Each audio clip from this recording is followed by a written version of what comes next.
Hello, everyone, and welcome back to season 2 of High On Feminism. As always, I am always so excited about the guests that we have on here. Today is no different. We have Kassia Graham.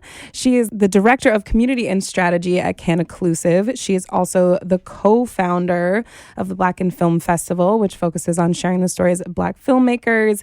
She has literally done so many things, has so many titles. I'm so impressed. Kassia, welcome. Thank you so much for having me. Yes. No, girl, seriously. I'm just reading through all of this and I was just pulling up your Black History Month spotlight and, oh man, I'm just like, this is great. I'm so excited about this. I love this podcast specifically. Obviously, I created it, so I love it. But like one of the reasons is I love getting to meet women or female identifying women as well, who are doing interesting things in their spaces. And you are one of them. I mean, I think what you're doing in the cannabis industry is amazing. And I'm going to let you obviously explain a little bit more of that because I just have, notes and stuff like that.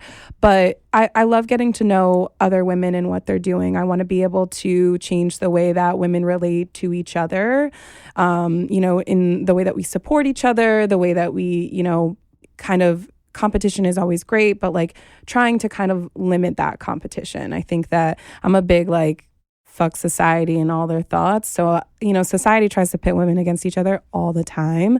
And we have to be the ones that change that. And we can't do that unless we're actually going out of our way and meeting new people and hearing their experiences and their stories. And I think yours is so amazing.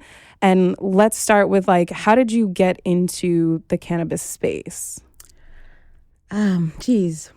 So I've always had a relationship with cannabis ever since I was really small. I guess, we'll talk about the space and then maybe a bit about my relationship with cannabis a little bit later. So I think late 2017, early 2018. Actually, 2017, Mary, Tanya, and Charlize founded Cannaclusive. They were in New York and they moved to Los Angeles because they wanted to see what was happening in the cannabis scene and wanted to figure out how to get started. Mm-hmm. And then late 2017, early 2018, Mary was like, I'm out here and we're doing a lot. And at that point, Tanya and Charlize had to step back greatly because of all the stuff that they were doing individually. And then, Mary needed sort of a right-hand person Mm-hmm. to aid with just some events that we were planning with obviously, social media, that's something that I do outside of Cannaclusive also, and a couple of different projects. And then it just turned into this thing that I kept on doing.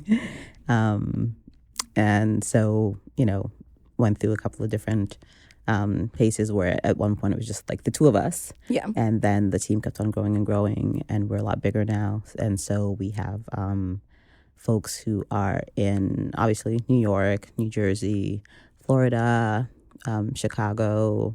Oh, wow. Detroit, Los Angeles. Trying to see if I'm forgetting another state. Hopefully not. Yeah. So, we out there. Yeah. So the events that you guys put on, what type of events are those specifically? Are they more networking? Are they more informational? Yeah. So we just started peopling again, or sort of sliding back into having more in-person events. Mm-hmm. So we do both virtual events and then we also have in-person ones, and we've been doing most of our in-person events right now via Soho House or Soho Works. Okay.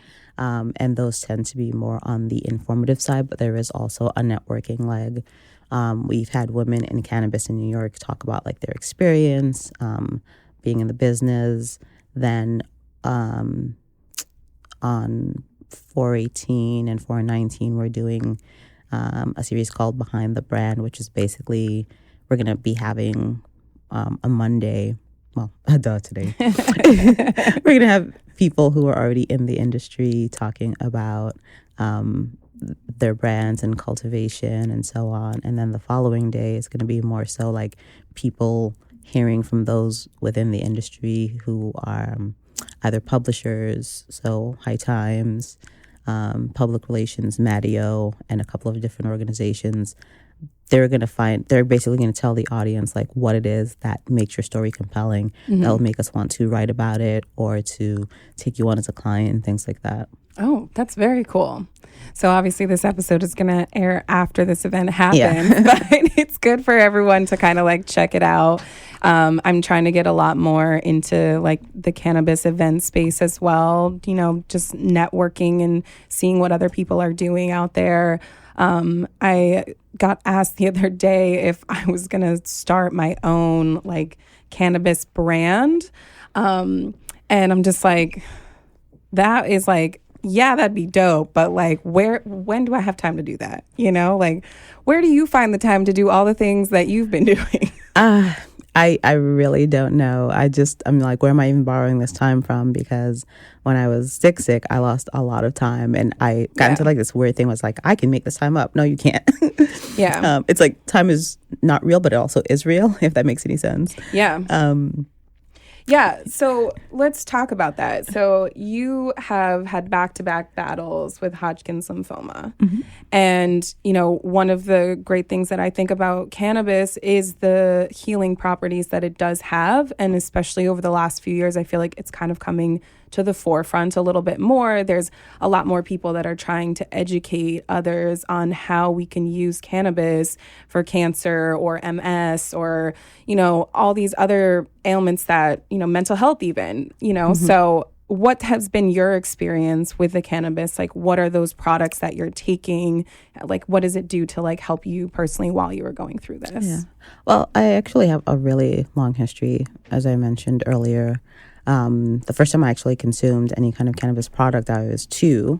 Oh. I was living in Jamaica. That's where I was born. And I was really sick. And my granduncle, who is was a Rasta, rest in peace, he created this like concoction with like ganja and a couple of different herbs and things like that. And that's what he gave to me to help me get better.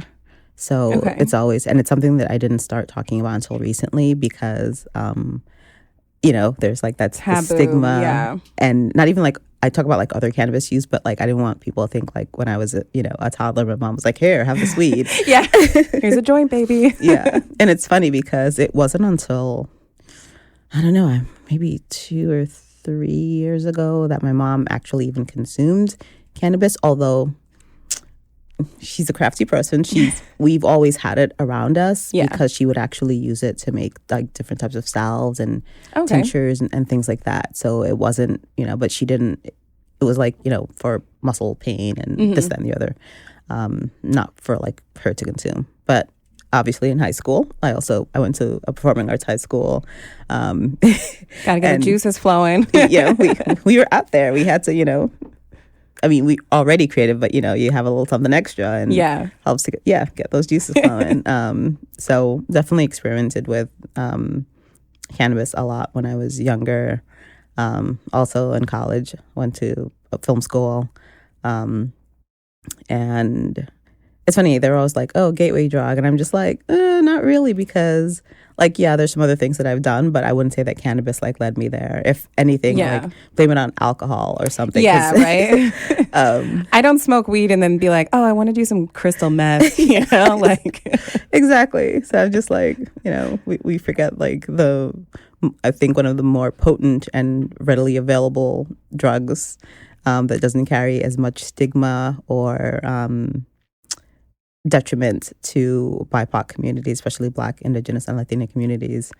You know, but yeah.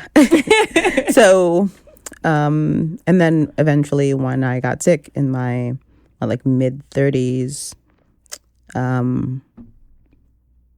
knew that medical cannabis, well, getting a medical card like and stuff like that was available, but none of my oncologists or like my PCP talked to me, a primary care physician talked to me about any of that stuff. Yeah. And I was just like, that's whack.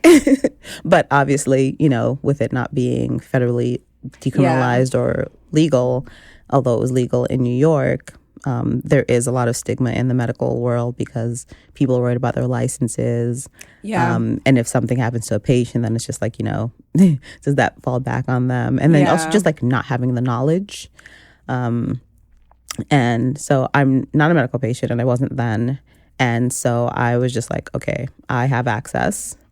And I know that when they give me these opioids in the hospital, it's very much one thing to get opioids when you're in the hospital because obviously people are keeping track of it. Yeah, they're regulating it. Yeah, and, they're making sure that you stay hydrated and you're doing all these things.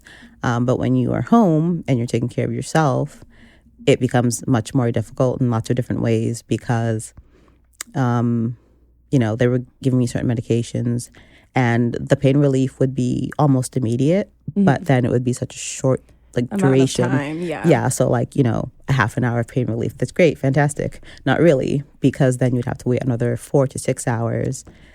So 4 hours if you're switching out to another medication to manage the pain, or 6 hours if you're going to be using the same one. Yeah. And when you're in lots of pain, you really do not, want to sit there and stew in it. Yeah. Yeah. So what I did instead of relying on the opioids that they gave me was I was let me sort out how this can work with cannabis.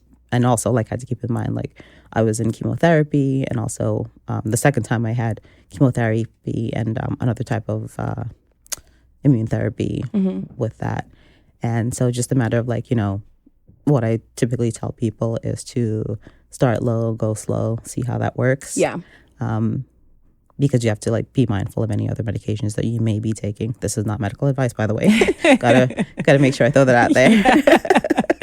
Consult your doctor. Yes. And it's also if you know what you're doing, you'll be fine. If you don't know, talk to someone who you can trust. And also just being open with your doctors, because when I would go in for my appointments and they have you fill out these forms oh, have you had any kind of drugs recently? I'm yeah, I've had some cannabis, and they were cool about it, but also a little cautious. Yeah. Which is understandable. So funny, I keep on saying and I know that one of my art teachers would be those filler words, would say so much. But yeah, it was really, really helpful also in terms of managing my appetite, because it's funny because I actually gained a lot of weight, but it's because the only thing I could have was cold potatoes, really. Oh. Yeah.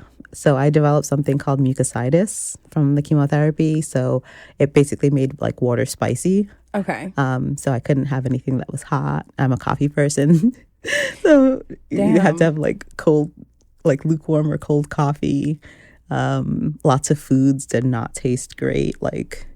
So it was just mashed potatoes. Yeah. I'd make a big pot of mashed potatoes, and that's what I would have the whole day. I mean, I love mashed potatoes, so I don't know if I would be that upset about it. I don't know when all you're eating, and I think everyone is why aren't you eating healthy? I literally could not eat those bright, colorful things that I tend to like to eat because they were trying to kill me. Bright, colorful things typically have a lot of vitamin K, blood clots. So I had superficial vein thrombosis, and I also had deep vein thrombosis.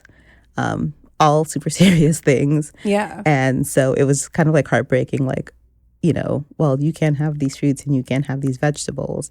But then also there were some fruits and vegetables I couldn't. If it didn't have a rind or something that was hard to protect it from bacteria and pesticides and so on, I couldn't have it. So strawberries were out, broccoli was out, string beans. Wow. Lettuce was a no, because lettuce is honestly just lots of shits on lettuce. Yeah. Wash your lettuce. Yes, please. Wash all your groceries. Yeah, when I go to a restaurant and if I look at the lettuce, I'm but that's also why I'm very mindful of having sorry, people are going to be I don't want a salad anymore. but yeah, I had to be really, really mindful of what I ingested. It had to be at a certain temperature. When I finally, when water wasn't spicy anymore. Yeah, it was just really difficult. So that was helpful with my appetite. And although sometimes I would go in and out of sleep because chemo just drains you, but then they also give you this really extra strength Benadryl, which is just very wild. Like the Benadryl that you get at home, like from the pharmacy, is not the same as like the Benadryl that you can get from the hospital. Yeah, if you're going through chemo, just because you may have like an allergic reaction. So yeah, and also just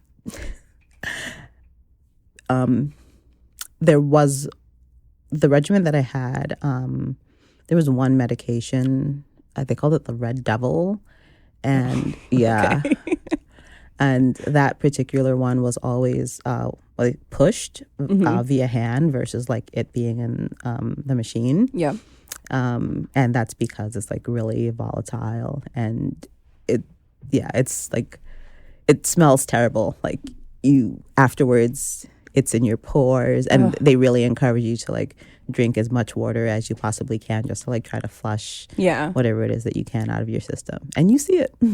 Damn. So, yeah, it was, but cannabis like also helped to give me perspective and calm, because it's just like a lot of things that your body is processing, that your mind is processing, and then also going through that. And I, have a very long history of anxiety, depression, and PTSD. So this was just, and then to do it twice, and then have a stem cell transplant. So I'm just like really grateful that I had this plant and that I could consume it in lots of different ways.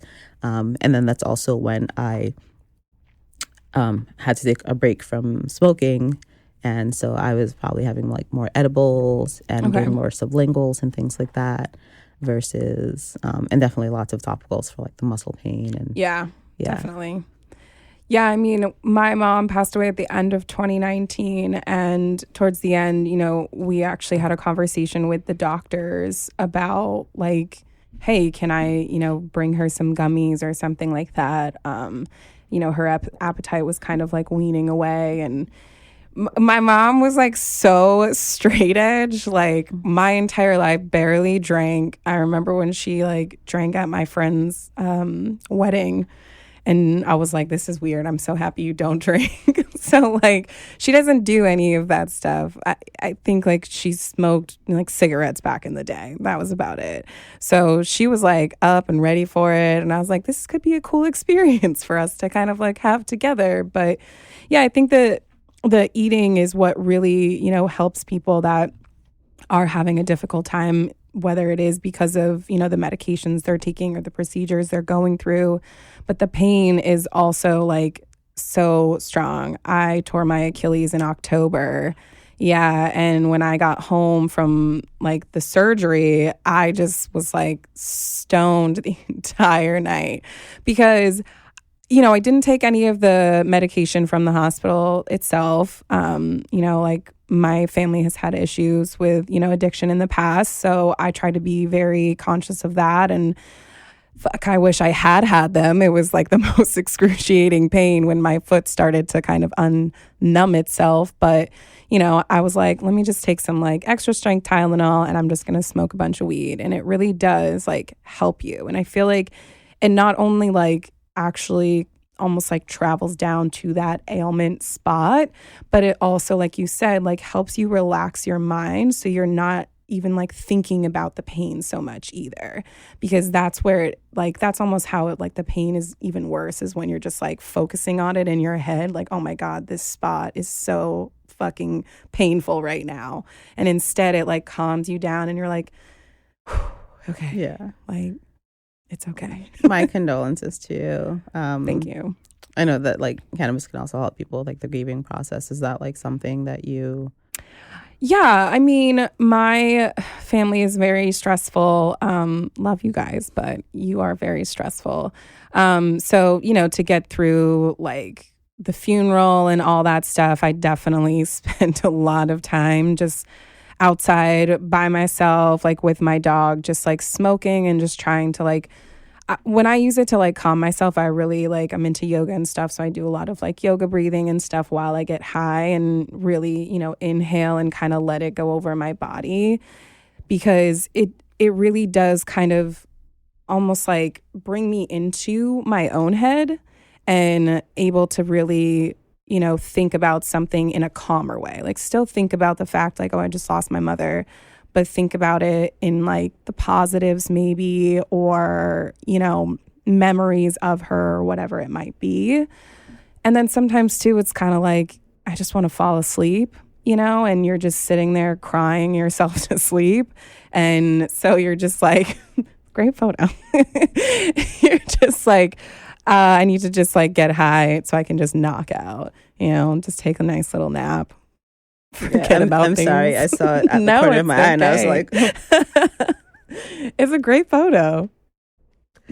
I have problems. Like, I don't like to hear my voice. I don't like to see my face. But yeah, I mean, cannabis I think can be used for so much. It's like everything. I'm obviously pro cannabis. That's what this podcast is about. I'm definitely like pro whole plant. I'm just like, what can we build like with all like this additional biomass? Like, what can we do with this? What can we build? Yeah. You know? So when I like a couple of years ago, like seeing like they were finally creating hempcrete, I was like, yes. It's like, what else? Yes. You know? So you're also a part of the Floret Coalition? Yes. Floret? Yes. How do I pronounce it?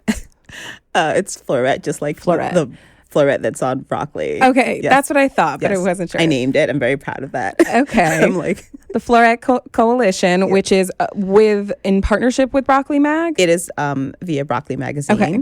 Yes. And So what do you do there? so Floret Coalition is essentially a collective that gets folks in the cannabis space to give back to communities impacted by the war on drugs. Okay. What I like about the Floret Coalition is that, you know, everyone in any part of the industry can be a part of it. If you are a consumer, you can donate. Anyone who is, let's say, a small business owner, let's say your budget for like charitable donations per month is like $50, you can donate to Floret Coalition on a regular basis. So we give back to organizations, as I said, that work with communities impacted by the war on drugs. And while there are obviously cannabis equity organizations out there, we decided to focus on the communities because it's more so to cause like a ripple effect, and also to be mindful that while we obviously as a whole want to support people who have directly been impacted, who are incarcerated or who are being who are rejoining us, we were being mindful that their families, their communities also are hurting by this. If a mom is not there with her children, they are hurting. They are missing out on, you know, time that they should be having with this parent, and their parent shouldn't be in prison or having go through like any kind of any part of the carceral system over a plant like this. There are people who are serving or who serve less time or no time for really, really, you know, messed up, violent things. Yeah. But then someone has a plant, gets caught with it or what have you, and then it just, you know, kind of spirals. So that's what we focus on there. I'm also I lead the day-to-day at Cannabis for Black Lives, and that's where we focus more so on both small businesses, but also primarily MSOs in the space, so multi-state operators. Okay. So they can basically give back directly to those cannabis equity and adjacent organizations. So we have worked with Supernova Women, the Hood Incubator. Hood Incubator just had a teach out. It was really, really good. Our Academy. Okay. And anyone who's not familiar with Our Academy, they basically aid cannabis equity applicants with learning how to navigate like building a business in cannabis. So they have workshops on like compliance, marketing, which I'm going to be teaching tomorrow. Amazing. Along with Karen from Almost Consulting. And yeah, they have all different types of classes. Every year, I think they do about like maybe 30 people in their cohort, but like other people can join in to take a look at these classes that they have. And they're really, really good. And then most recently, we worked with National Expungement Works. Okay. Which I think people are more so familiar with them for National Expungement Week. Mm-hmm. And everyone thinks that that's solely cannabis-based, but they do a lot more than just cannabis. Basically, any kind of record that someone has. They work on expunging it. They also do things like brake light workshops. Okay. And I'm sure people are like, why a brake light workshop? Because some of these like really, what we think of as very simple quality of life items, like a brake light can be cause for a police officer to stop someone. And then that can be, we smell something, even if they don't smell anything. Yeah. Then that can lead to open your trunk, although technically they're not supposed They're to not be allowed. able to. I learned that from the Jay-Z song. Yes, but hey, in this day and age, unfortunately, even when we do all the things the right way and when we know what our rights are, I'm also like, maybe I shouldn't get myself started on cops. I know. I was like, girl, we could. ACAB. But, so being mindful of those things, because what I also found out via working with the National Expungement Works was that there are like 40,000 different infractions that people who have been a part of the carceral system can be subjected to, so it's all these like tiny little things, like, so a brake light issue, didn't stop at a stop sign for the amount of time. But then also like, if you're on probation, like if you're seeing your family members who are also on probation, like that is a violation. Like all these like little things here and there, which a lot of us take for granted. I mean, I'm somewhat shocked that I've never been arrested, although it's the first time for everything. But for people who have been through all of that, it can be a wildly traumatic experience for lots of different reasons. And then it's like something as simple as I don't even like calling traffic stops simple anymore, because if you're a Black person, it's not simple. Yeah, it's not so simple. But something like that can just quickly snowball into someone being trapped in the system one way or another. It can be as simple as not being able to, I'm saying simple. It can be something like not being able to afford bail and being stuck there.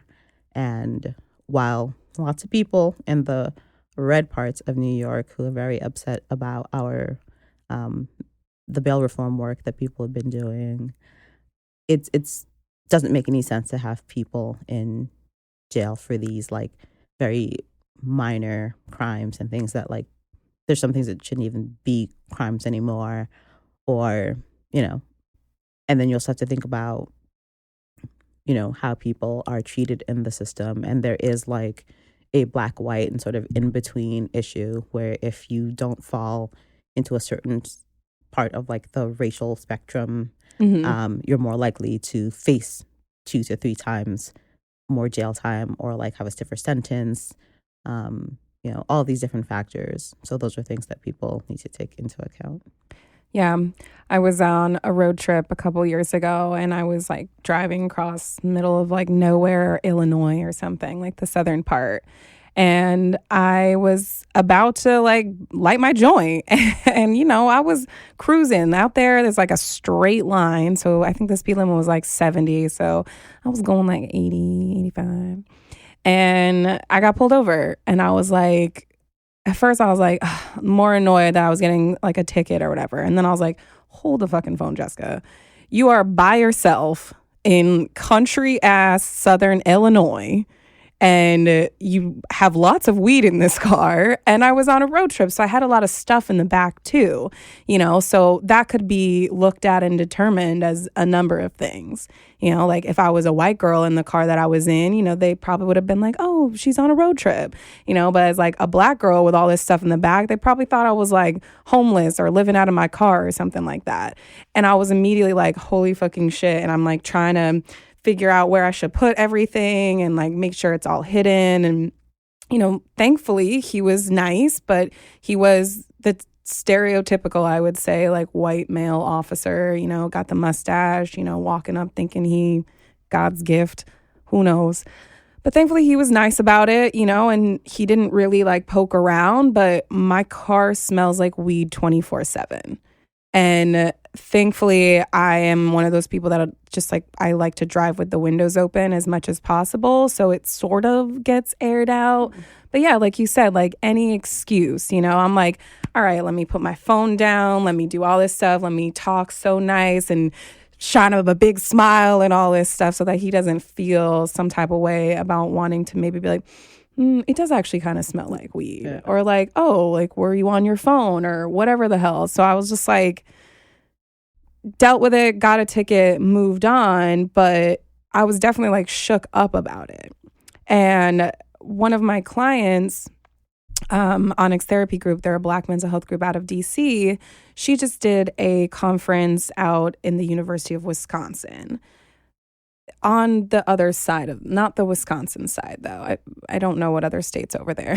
But so she was over there, you know, they paid for her to go out, all this stuff. And Dr. Plummer is her name. And she got pulled over.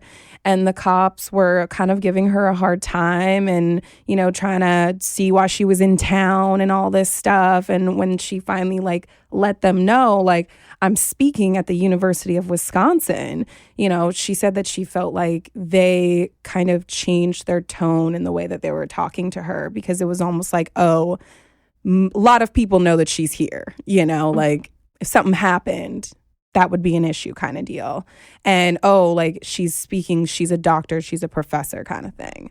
And she had a couple other instances in the city where she felt like, you know, she was being kind of like targeted because of her race, but she also is this like a weed smoker, and she was like, what would happen, you know? So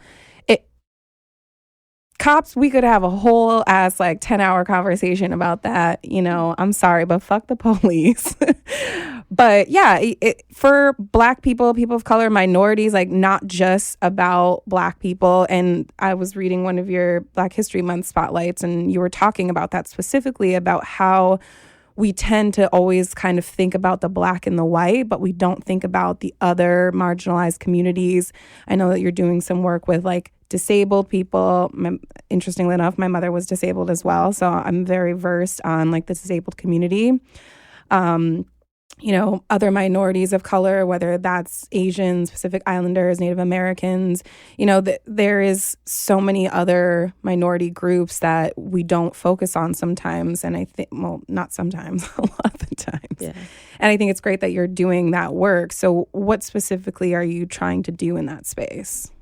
I know that early on, so before Black people get at me, because it sounds like I'm saying we should, you know, focus on like everyone else but us. No, that's not what I'm saying. I'm saying that oftentimes when we are talking about cannabis equity, it's very much a Black and white conversation. Mm-hmm.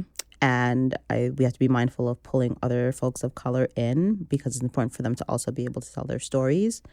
And I do understand why there is that dichotomy. We're living in the United States. And, you know, when you think about the stolen people who are here on the stolen land, that's why oftentimes the conversation is very Black and white. But I think that the people of the global South, which is basically everyone who's not white, really need to be coming together on this, especially because it's going to affect everyone. And it has, like, when we think about, like, for instance, lots of Asian Pacific Islanders tend to get left out of the cannabis equity conversation. But you also have to think about, let's say, like Vietnamese people, especially, or you know, folks, and hopefully I don't get this wrong, but like Khmer, I'm pretty sure that they're like indigenous Vietnamese people. Lots of those folks end up getting stuck in the carceral system, especially on the West Coast. Mm-hmm. So being mindful of their stories, and then just as a whole, like, I really see us as all being so very much intertwined. So when last year, when there's still a pretty bad uptick in anti-Asian attacks and such, but we would do like solidarity conversations.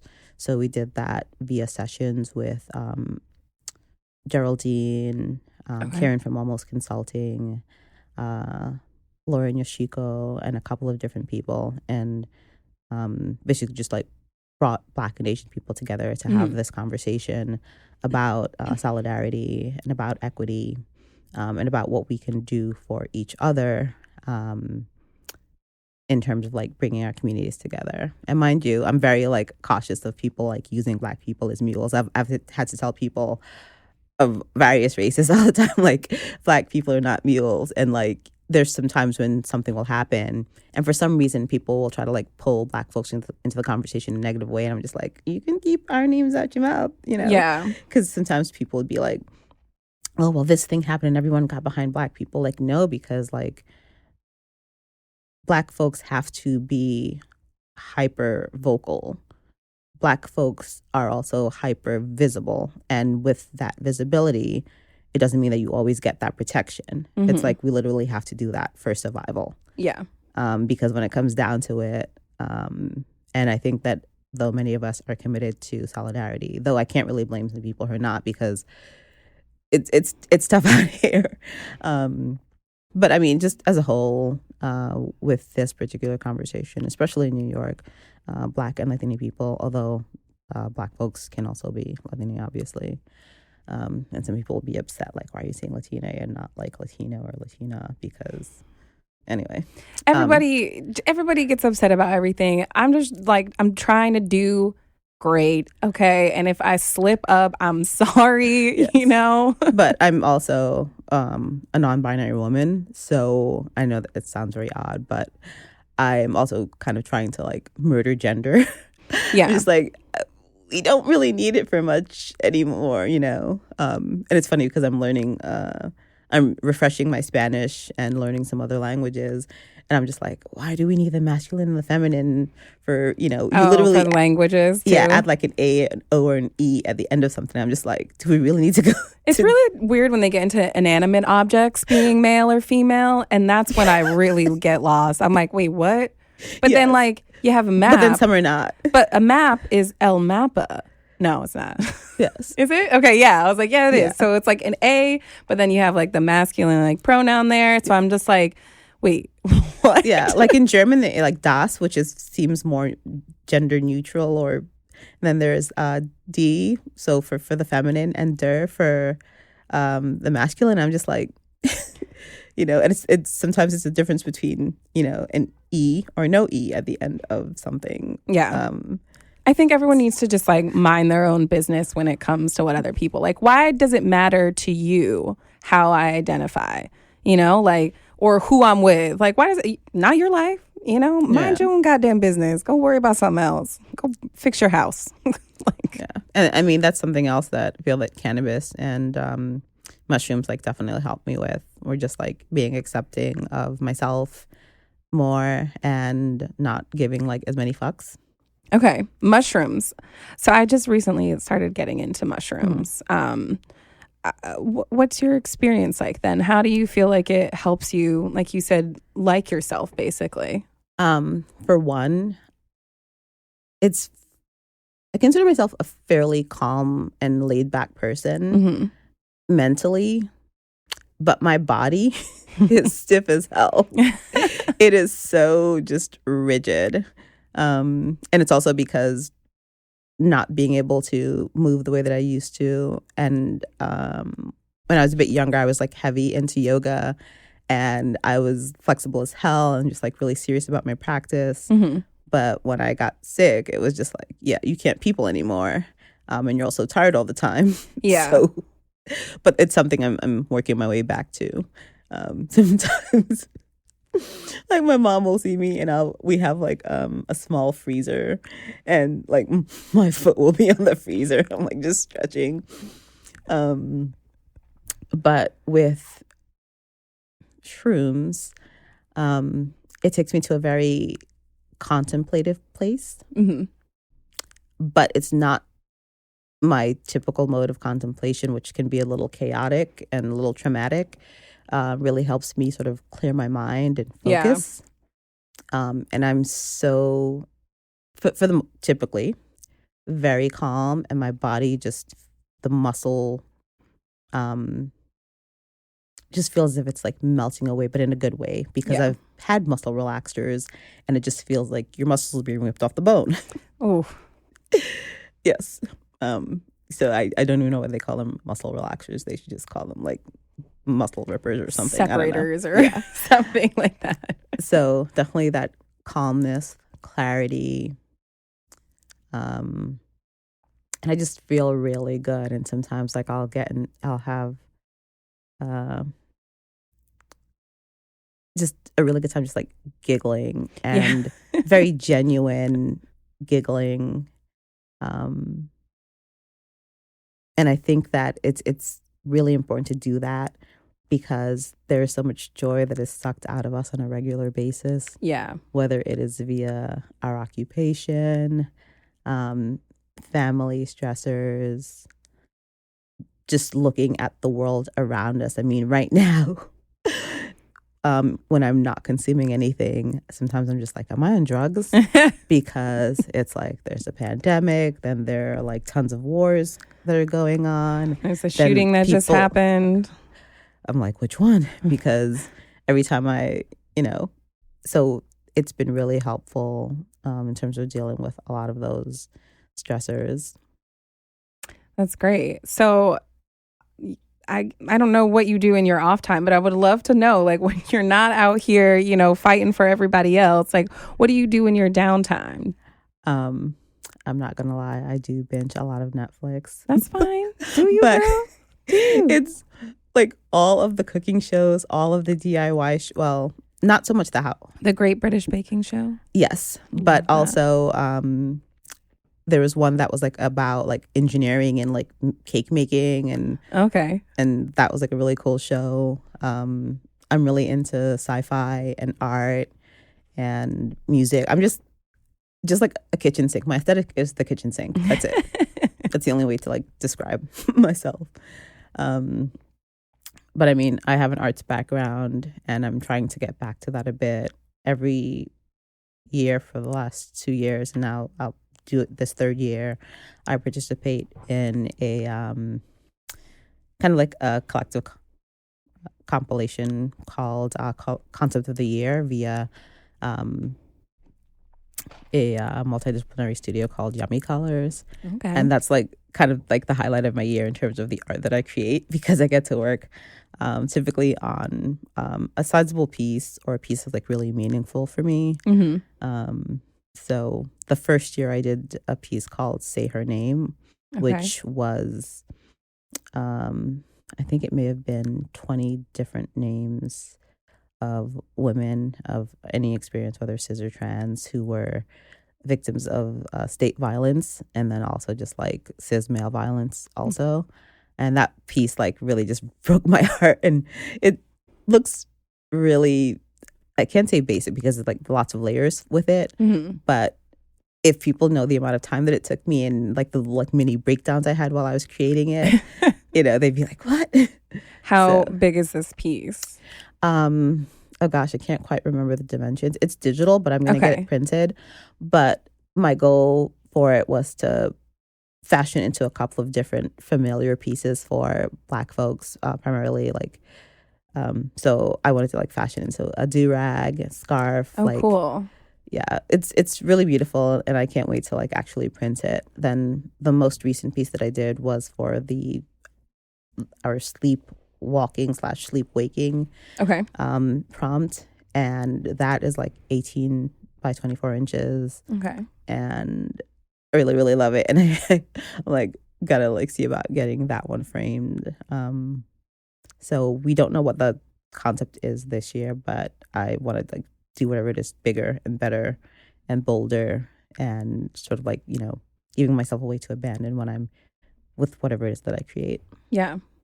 I love that. I would love to check out some of your artwork too. Yes. Thank you. It'd be so cool. Yeah. So I feel like, I mean, it's only April, but it feels like this is the new year. It's a new season of the podcast. Like, what are you the most excited about this year? Oh gosh, we have a collaboration with Buy Weed from Women. Nice. We just completed the photo shoot on Saturday, and then there's another component with something that we're going to drop, which is going to be extra special. So I'm looking forward to that. And I think just seeing how New York comes online. Mm-hmm. Actually, May 7th, I'm going to be speaking at the Cannabis Parade. So, amazing.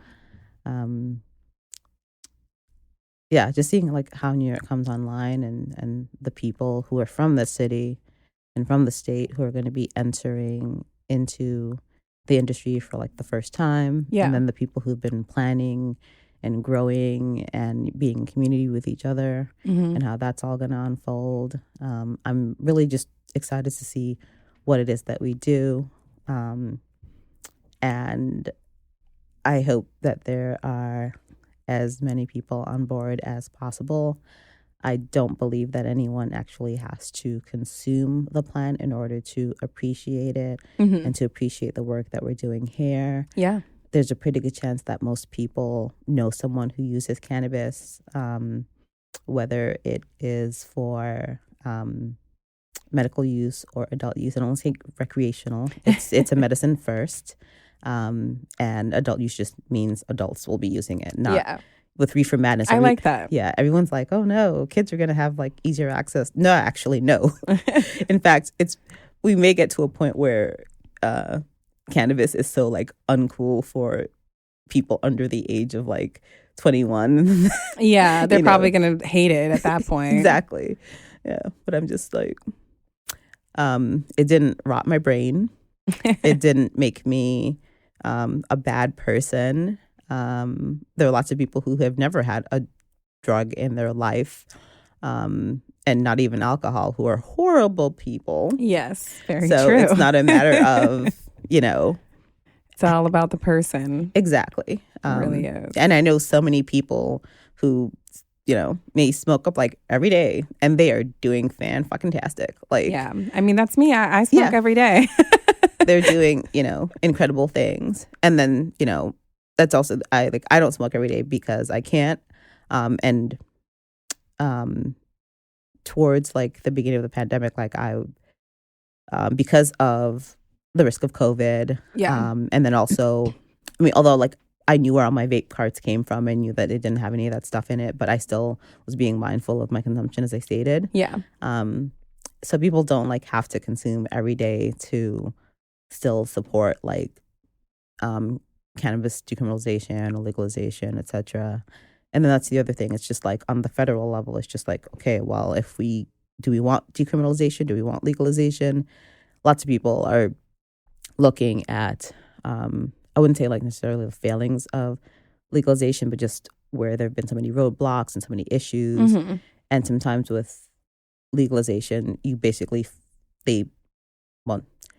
find other ways to criminalize people for cannabis. Yeah. So it's just like, oh man, it's this slippery slope, and it's like no matter how we get our wins, there's always someone in the government or corporations that don't want cannabis, or religious groups who are just like trying to like gum up the works. Yeah. I mean, the government, like we could have a whole conversation about that too. But I love the work that you're doing, though. I think it's so important to have that. And I love this new partnership that you have with Buy Weed from Women. Jasmine was on our first season last year. So we got to chat with her about, her book that she just had, and obviously the company itself. I like learned about the company through a friend of mine, and I remember when I first saw her wearing the jacket, it was like early 2019, I think. And so, I was still like mind warped, and I saw it and I was like, oh my God, I can't believe she's wearing that. Like, that's so crazy. Those letters are so big, like, holy shit, And now I love my sweatshirt. I wear it everywhere I go. And of course, people are always like, oh, it's such a cool shirt. Da, da, da, da. But I love the messaging that's behind it, and the fact that they're expanding into working with all these new brands to kind of bring, kind of like what I was saying, like bringing everyone together really. And for a common mission and goal, these companies, a majority of them are run by women, which is great as well, are coming together and, really just trying to get the messaging out there, but in a way that's like, okay, let's remember there's still all these people that are locked up. Like, let's remember that there's still people that can get arrested and charged for these tiny things. And like the education process is what I really love about the cannabis industry. And I feel like the women's side is, the whole industry, minus the white men's side, is really coming together and trying to change the way that people are, consuming and understanding what this plant can do, and making sure that the people that have been affected by it and by the laws and regulations around it, how do we get them back into regular ass society, which, regular ass society isn't that great right now either, but, they shouldn't be sitting behind bars when majority of this country right now is legalized the plant. Thank you for the work that you're doing. I think that's super important. Thank you so much again for taking the time, because I'm like reading through. I'm like, what does this girl do for fun? How do you enjoy yourself? So I'm happy you enjoy yourself with weed. I think that's important. Get your Netflix shows.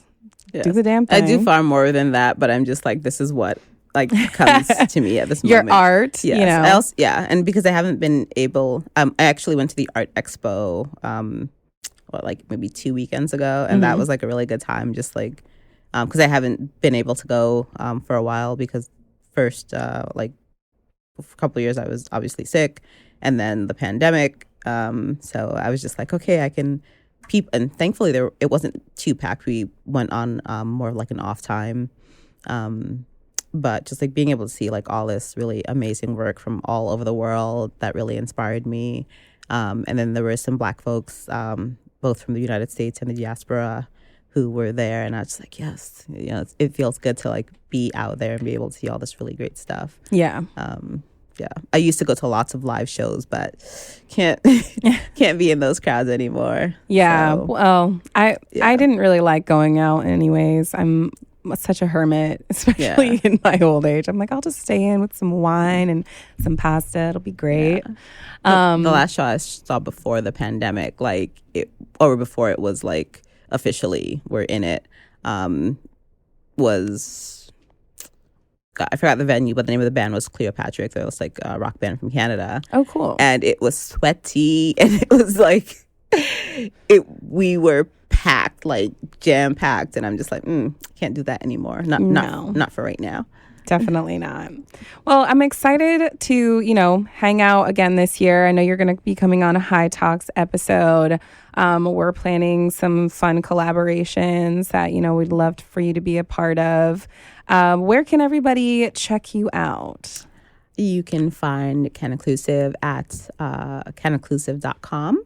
That is CANNACLUSIVE.com. We're also on Instagram at Cannaclusive. And you can find me on Instagram at Ms. Goodegg. That's MSGOODEGG. And Cannabis for Black Lives. It's basically it's exactly the way that you think it's spelled. At cannabisforblacklives.com, and also at Cannabis for Black Lives on Instagram. Amazing. Well, thank you again, everybody. Kassia Graham. I'm so excited to see what else you do this year. And thank you so much again for coming on. This means a lot. Thank y'all so much for having me. It's been a really great time, and I really enjoy the conversation. Oh, good. We out.